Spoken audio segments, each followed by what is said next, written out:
2023, l'hôpital Simone Veil a acquis un robot chirurgical de dernière génération. La chirurgie robotique permet de dépasser nos limites et accéder à des zones très difficiles par voie celluloscopique ou par la chirurgie classique.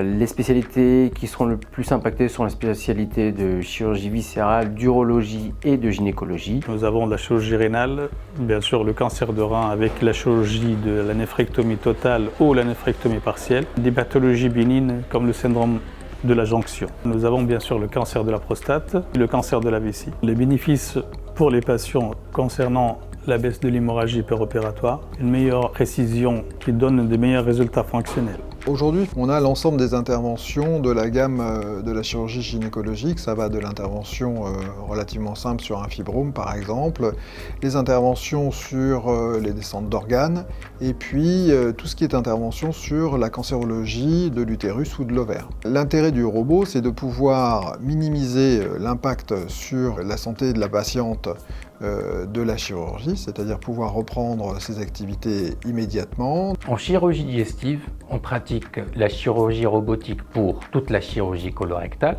la chirurgie pariétale, la chirurgie bariatrique et l'hépatobiliaire et pancréatique. Plusieurs patients en consultation pensent que c'est le robot qui opère, mais en fait non.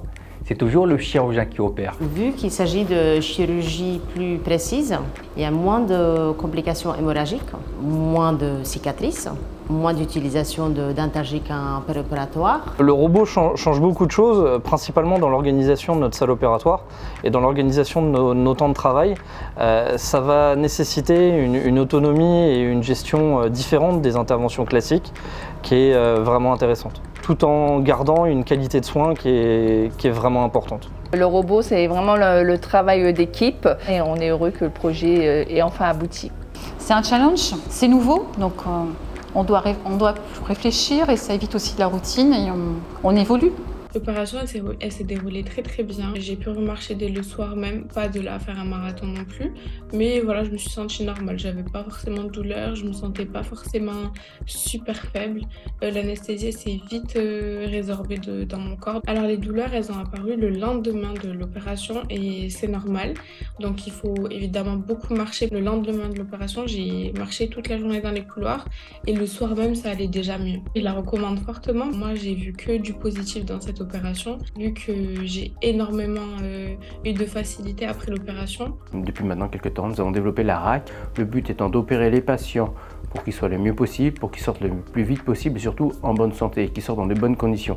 Pour cela, il faut améliorer les conditions d'anesthésie, mais aussi les conditions de chirurgie. Et le robot est une aide pour avoir une chirurgie qui est moins invasive, donc mini-invasive, et qui permettra d'avoir moins de complications dans les suites et surtout d'avoir des suites beaucoup plus simples et de permettre effectivement aux patients de sortir plus vite et beaucoup mieux qu'avant.